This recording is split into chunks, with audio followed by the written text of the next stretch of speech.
Okay, so this slide is just my take really on some of the information that is in chapter 25 in the Armour and MacDonald book, and also chapter 4 in the APA 7th edition. Both those chapters, I think, are worth a brief look over. I think that they give some really good ideas about how to try to improve, particularly if you're uncertain or not very confident with your writing for grad school. Those two chapters are really pretty useful. And what I want to concentrate on is the idea of synthesizing. So at the end of this semester, you're going to have an annotated bibliography with 6 articles in it. All right?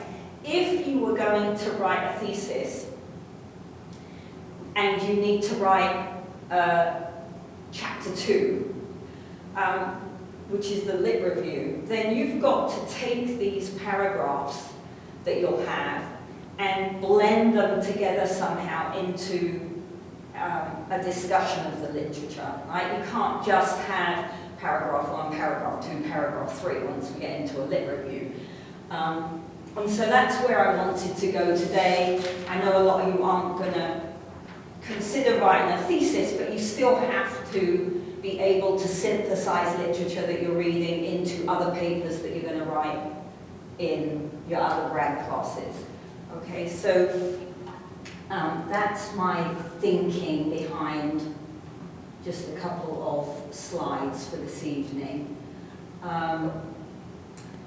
So a reminder of this idea of plagiarism. So when you are writing a paper, you not only have to keep track of your references for either a bibliography or a reference list at the end of the paper, but you've also got to use citations within the paper, all right? And chapter 8, so chapters 9 and 10 give you all the information you're going to need for your reference list. Chapter 8 gives you all the information that you need for citing works within the body of the paper itself, okay? And as with the reference list, how you cite things depends on what it is you're citing, all right? So again, don't try to learn it. Just don't bother trying to learn it. Just go, okay, this is a journal article. It has 3 authors. Let's find the bit in chapter 8 that says journal article with more than 2 authors and copy it exactly like that, right? The more you do it, you'll get to a point where you don't have to look it up every time. But, you know, just don't waste time learning it. So the citations play a dual role then. One is to make sure that you can't be in trouble for plagiarizing someone else's work. And the other reason for them is that it allows someone who's reading your paper to like an idea that you've used and be able to use that citation to go to your reference list and find the original source where that information came from, because they might want to read that whole research paper that you have in your reference list. Okay? So it's really important. One of the things you have to make certain of is that every citation that you have within the body of the paper has an equivalent reference at the back, and everything that is on your reference list has a citation in the paper. Okay? So that's something to remember as you go forward. Now, you don't always have to use a citation because you're summarizing a piece of work, right? You might use it just to back up a point that, like, you want to say, oh, cortisol increases when we exercise. Well, you're right, cortisol increases when we exercise, but you didn't find that out, right? So you would have to cite that, okay? So that means you don't have to find a paper and summarize something from that paper.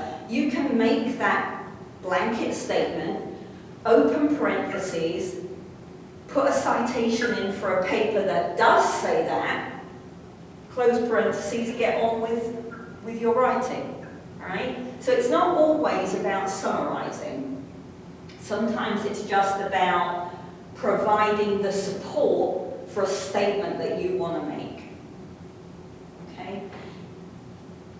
And as I said, don't bother trying to learn it, just go citations, chapter 8. This is a book. It's a chapter in a book. How do I cite that, right?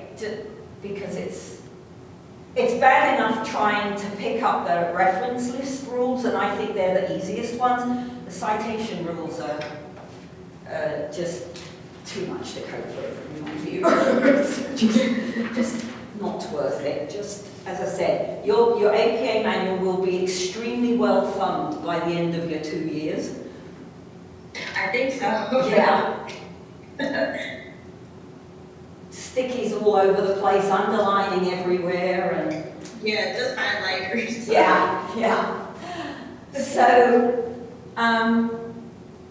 again, whatever paper you're writing, the goal as the writer is to make it easy to read, right? You shouldn't be making your reader work really, really hard. That means the spelling has to be good, the grammar has to be good, the flow of the information needs to be logical and sensible, okay? You want to draw the reader in, not make them go, oh God, how many more pages of this have I got to read, right?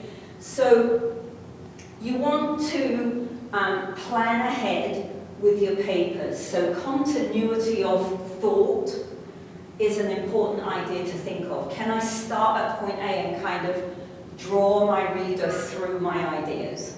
All right, and particularly in a literature review for a thesis, you want to funnel your reader, we call it. So you start out quite broad, and you gradually get more and more specific until you get to the end and the reader goes, oh, right, I completely understand why this point was an important question to ask. Right? Right. So you might have to start, you're doing, tell me again what your purpose is, Christina? We ended up changing it to the purpose of mine was to provide the most beneficial foundation for long-term health in children and adolescents. Okay, so then, for example, you're going to have to start maybe with talking about what characterizes long-term health, right?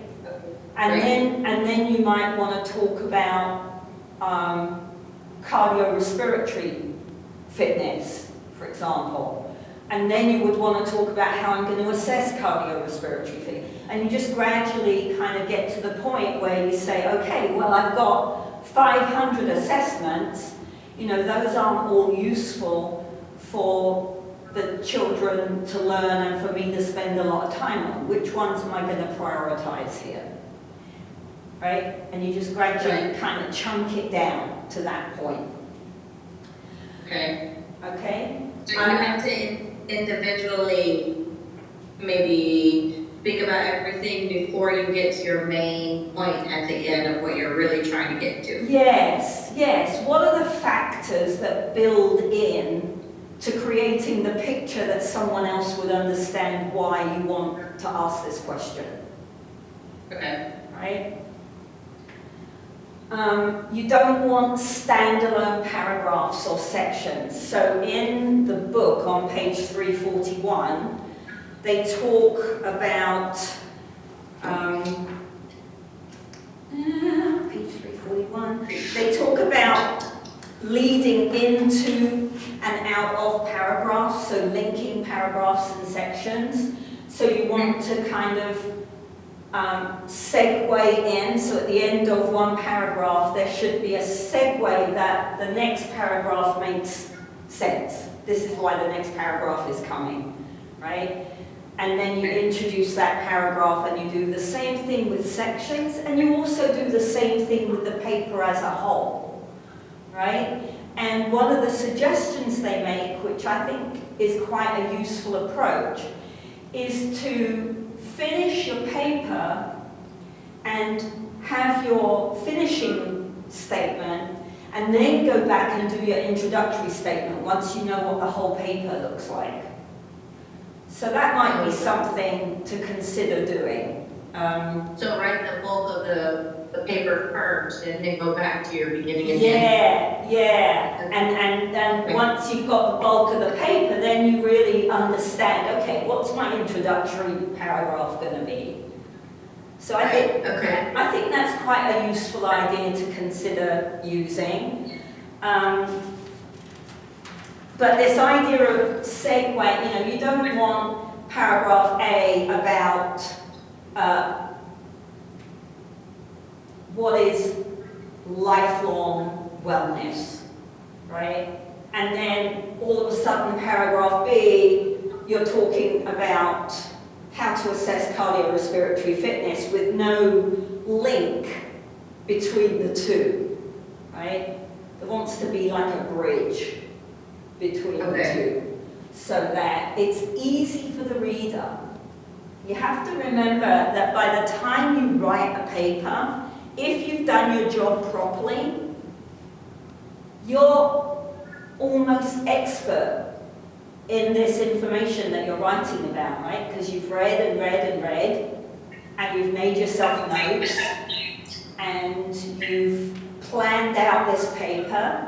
You kind of know what you're talking about by now, right? But the person who has to read the paper may not know anything about this idea, right? So you are trying to make this read as straightforward and smooth as it can be, right? You don't want any points, any little hiccup hills where the reader suddenly goes, hang on a minute, what are they talking about now? They haven't mentioned that before.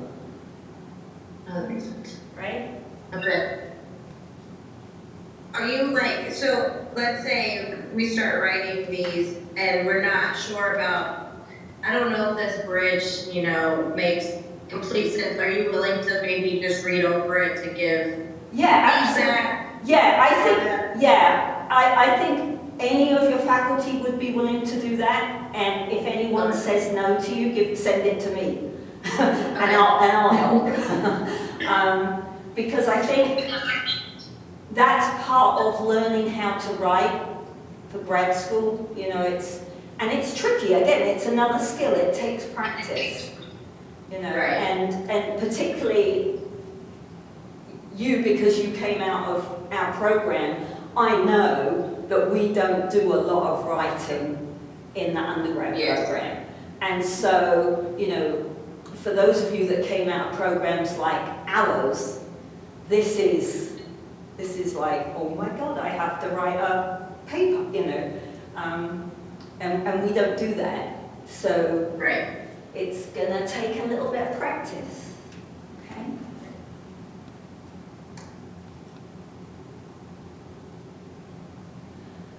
So you want to make your argument for this purpose really clear, right? As you funnel this reader, they shouldn't have any question when they get to the end of the paper about what your argument was and why you want to ask the question. And if we transfer that over to say, I don't know, I don't know any of these other classes that you take, but let's say, I'm just taking economics right now. Oh, ick! Good for you! My younger brother and sister would go, yay! I'm just like, they've given you maybe an idea for the paper, but you still have to argue your case within the paper, right? So it's the same idea, okay, just in a different, slightly different context.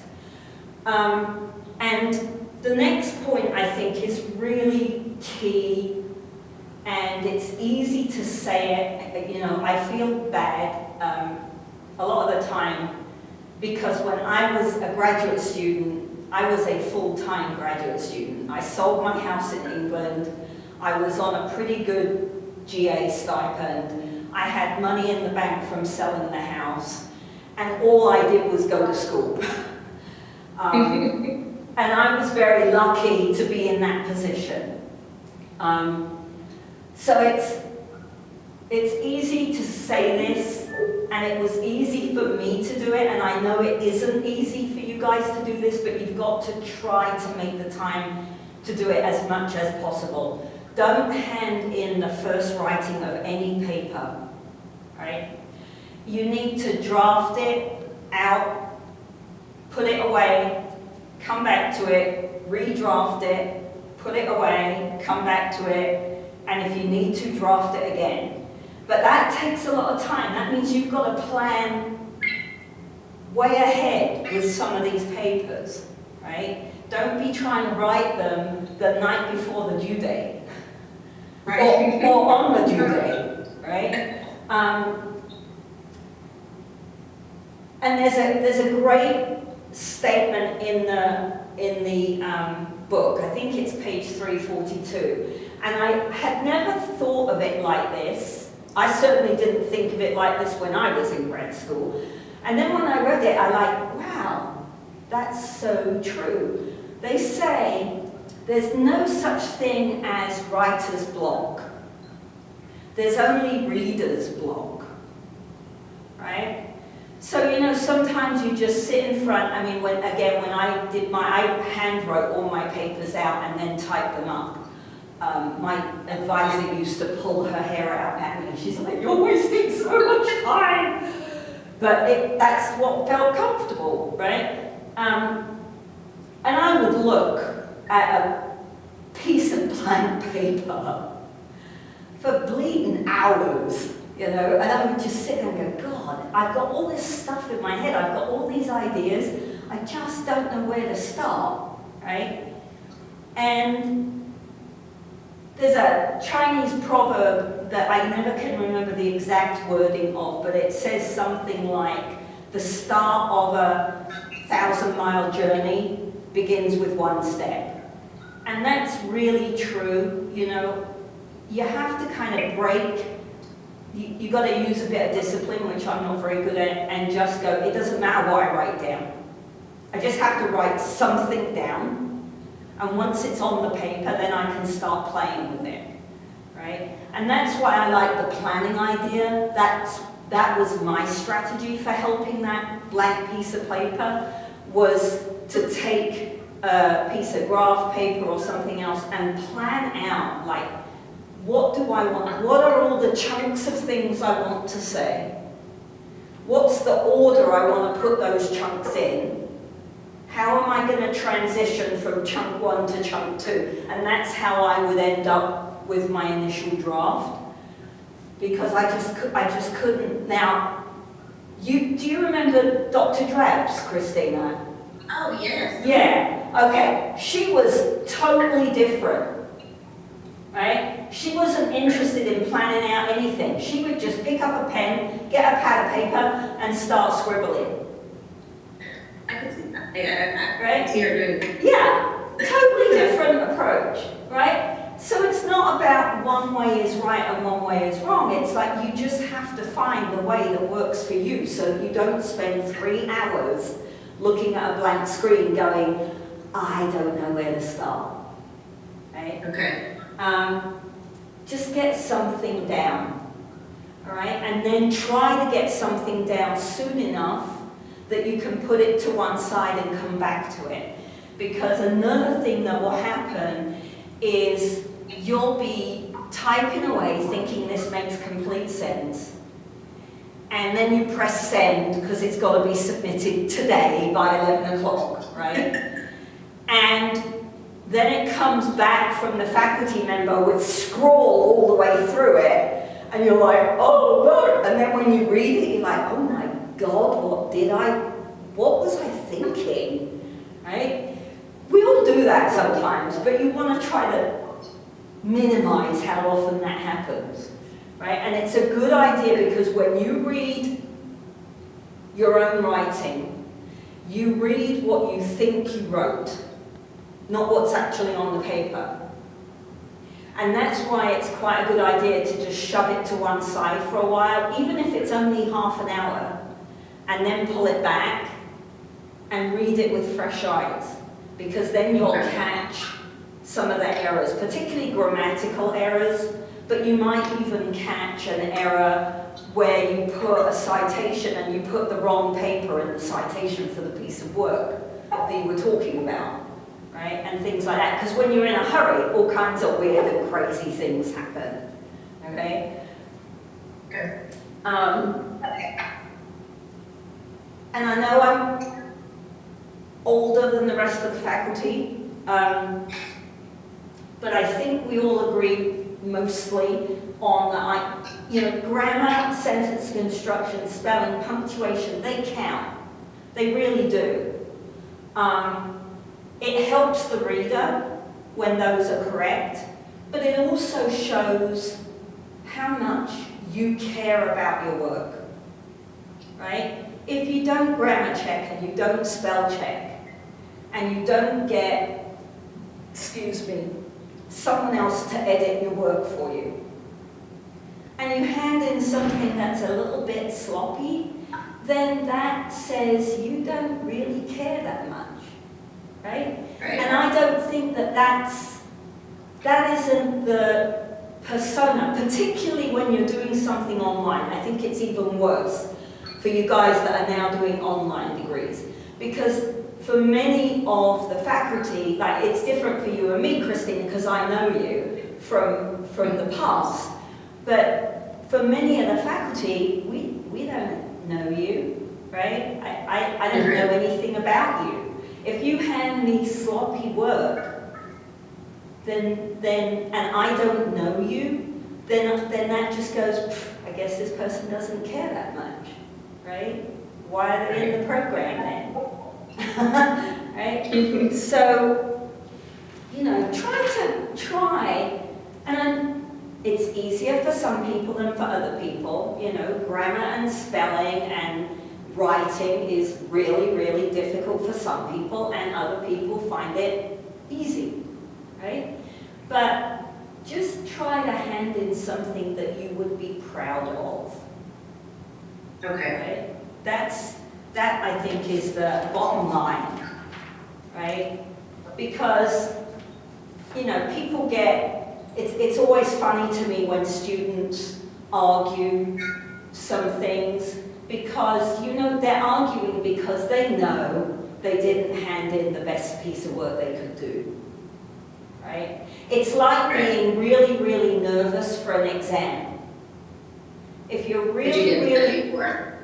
if you're really, really nervous for an exam, you didn't study anywhere near enough, and whose fault is that?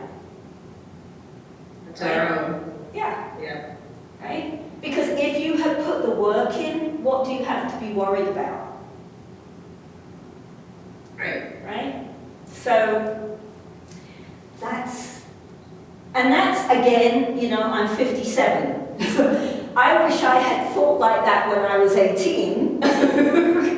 My undergraduate degree would have been much more pleasant than it ended up being, because it's hindsight, I guess. It's getting older, getting more confident, and looking back and going, you just didn't do enough work. What did you expect was going to happen? I definitely even feel that way at my age. I'm like, I really wish I would have worked even harder for that undergrad degree than I because I should have, I feel like my grades would have been so much better. I'm a better person now. Yeah. It's too late now. That's why I work hard now. Yeah. And I think, you do come to that realization. It's an age thing. It's just, I wish there was a way of getting the undergrad population speculation to get that, you know, that you have nothing. This should be the best fun of your whole life. What have you got to worry about, right? Your bills are paid, you get to play every day because you're not going to work, and, you know, and they make it so difficult for themselves. But,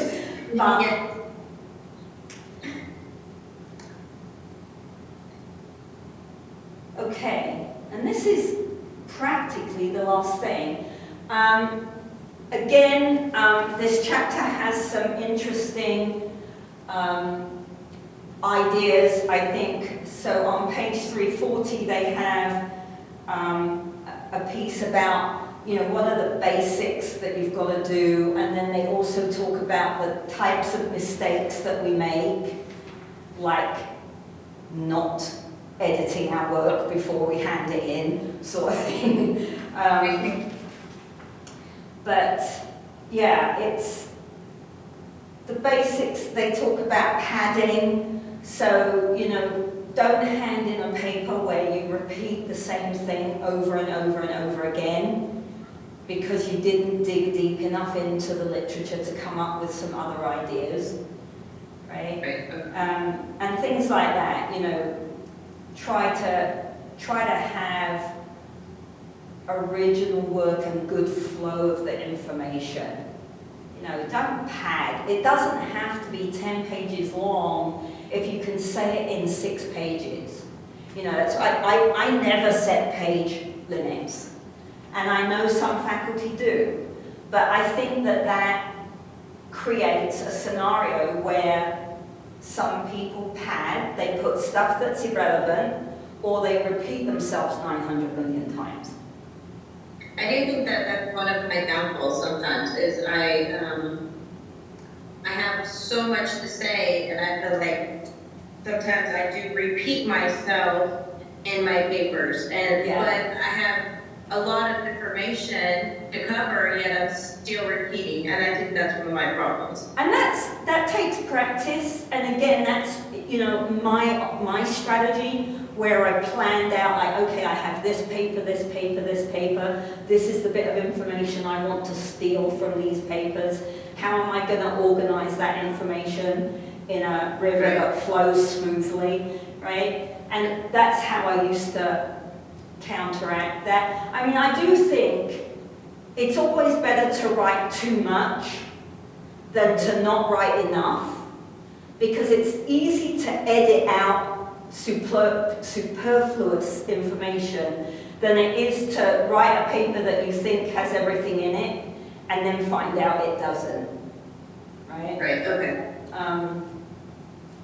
So definitely overwrite for at least the first 2 drafts. Yeah, I think so. And then just be, you know, be really strict about, okay, I don't need that. That it's fluff. Take it out. Okay. You know. And then that's meant to be a smiley face. I don't. It looks a bit like a ghoul. I thought it was a door.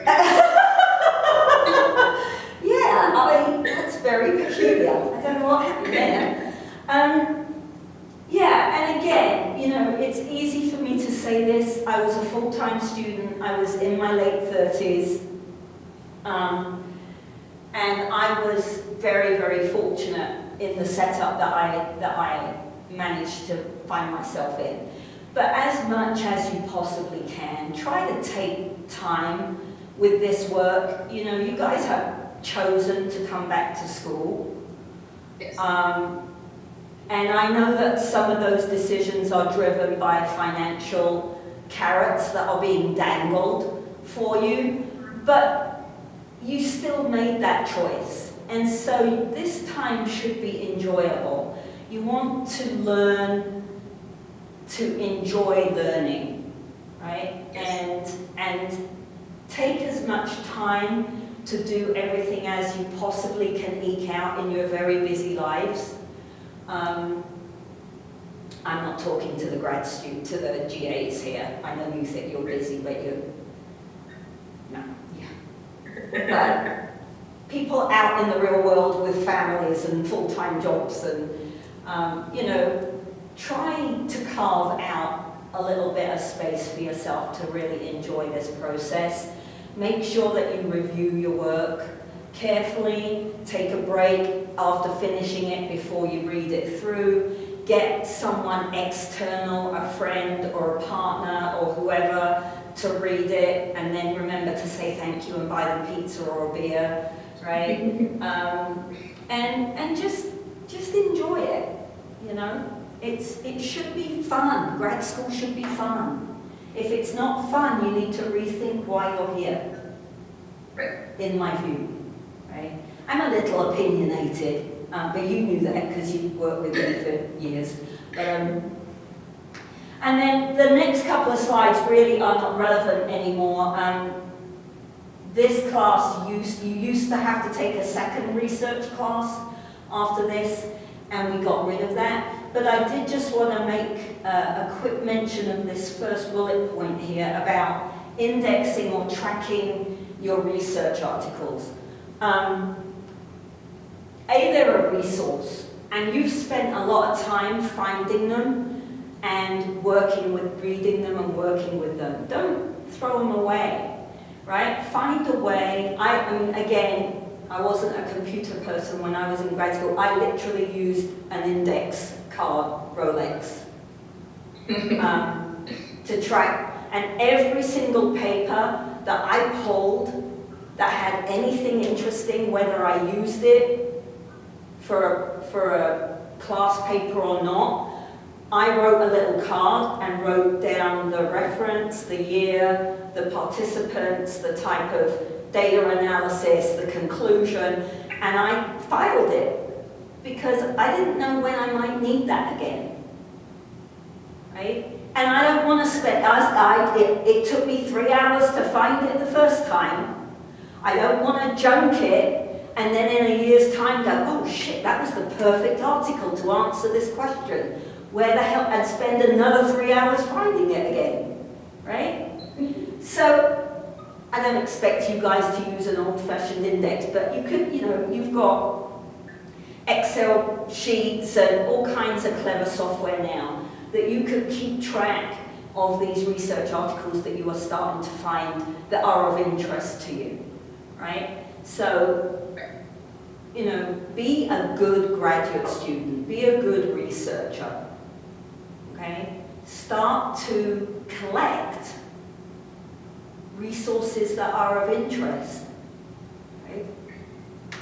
So, yeah, and then you can ignore the rest of it because it's all for the following class that you don't have to do anymore. Oh, okay. So, there. Oh, who came in? Ryan! Hi, Ryan! Dr. Wall, sorry I was a little late. That's okay. Yeah, a little bit, but is there going to be a video of the lecture so I can check it out later? Yes, she says. I remembered to record it there and I'm recording it here, so we're good to go. We can, on the, what I think it's the HPE YouTube channel we're having? Yes, but it's also the Collaborate recording is available within the Collaborate. If you go into the Collaborate and go up to that little kind of thumbnail in the top left-hand corner, Oh, yeah. you can drop down there and it has recordings, and it'll have all the recordings for the semester there as well. Excellent, thank you, I appreciate it. Yeah. So that was all I had on that. And then I just wanted, did you have any questions, Christina, on that stuff? Not yet. I mean, well, I was asking throughout. So Yeah, you were, okay. I'm feeling pretty confident. Okay, so then the only other thing I wanted to do was to just talk about the next few weeks. Okay. And let me see if it will. Ha, good. Okay, so here's our syllabus, and we are here, 22nd of October. So you can see the next 3 weeks I've got one-to-one meetings. I will be in the classroom every Thursday at 4:30, but also you can email me and make an appointment for another time during the week. And the point of those is to help you, just so that I'm available to you while you're working on annotated bibliography 2 and your PowerPoints and things for your presentations. Okay, so you don't have to make a meeting or come and talk to me. I like chatting with you guys, and B, I do think the more you talk to me, the more likely you're going to turn out a piece of work that's going to grade well on the rubric. So my goal, she says, with her fingers and toes crossed, is to get the annobibs back to you by the end of the weekend, she says. And then I can't remember if I have the presentation folder open, but that as well, I'll sort out and clean up and have it ready so you can start working on the checklist for the presentations. So I think, we've got a nice block of time now to make sure that Annobib 2 and the presentation are really good. And they have the biggest amount of points for the whole semester, so we really want to focus on those being as strong as possible now. Then we have Thanksgiving, and then we'll be back for presentations. And it'll be the end of the semester already, so... So nerve-wracking. Yeah, it's gone so fast, Yeah.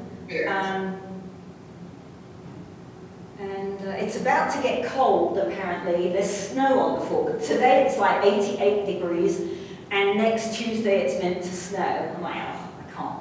Yes, over here too. Over there?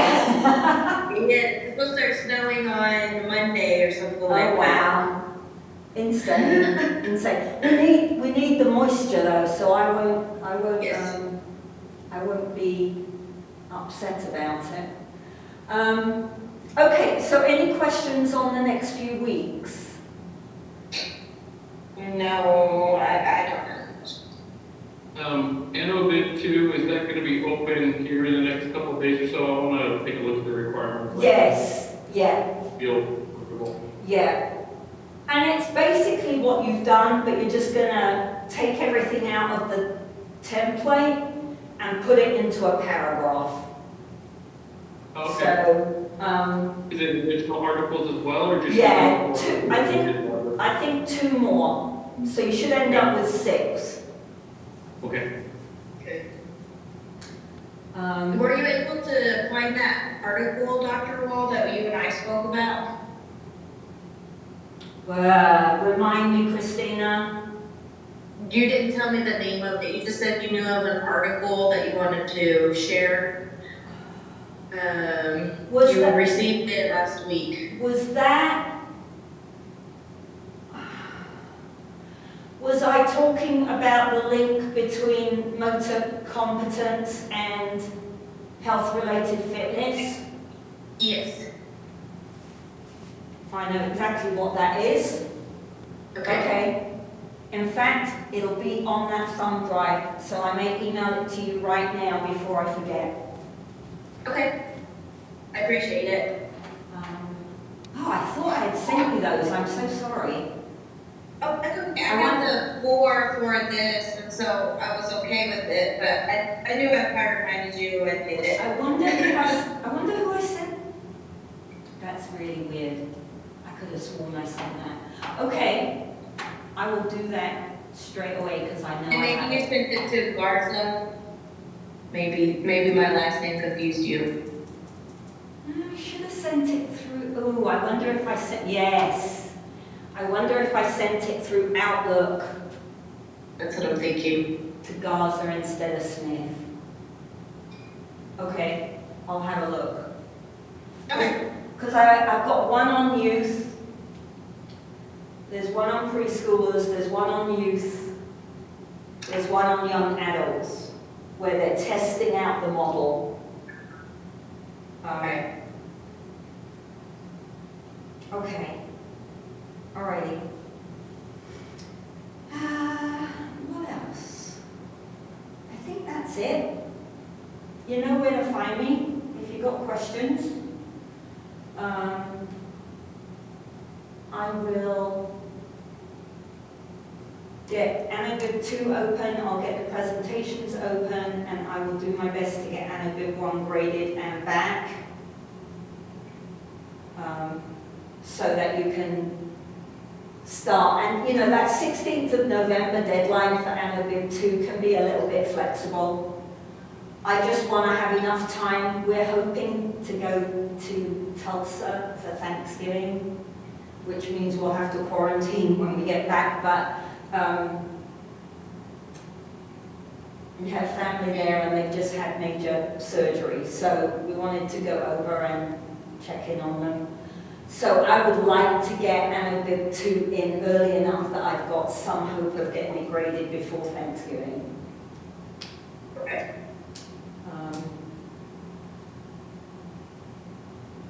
But, okay, I think that's it, guys.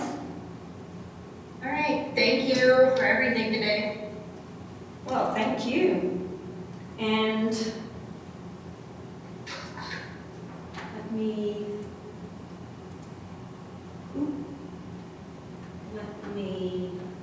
okay, I'm going to stop this recording. It'll take a little while to roll over. Sure. I'll take a look at the lecture and then if I have questions, I'll reach out to you. Yeah. And that's it, I think. Let me turn off that other camera and then I have to download that to YouTube.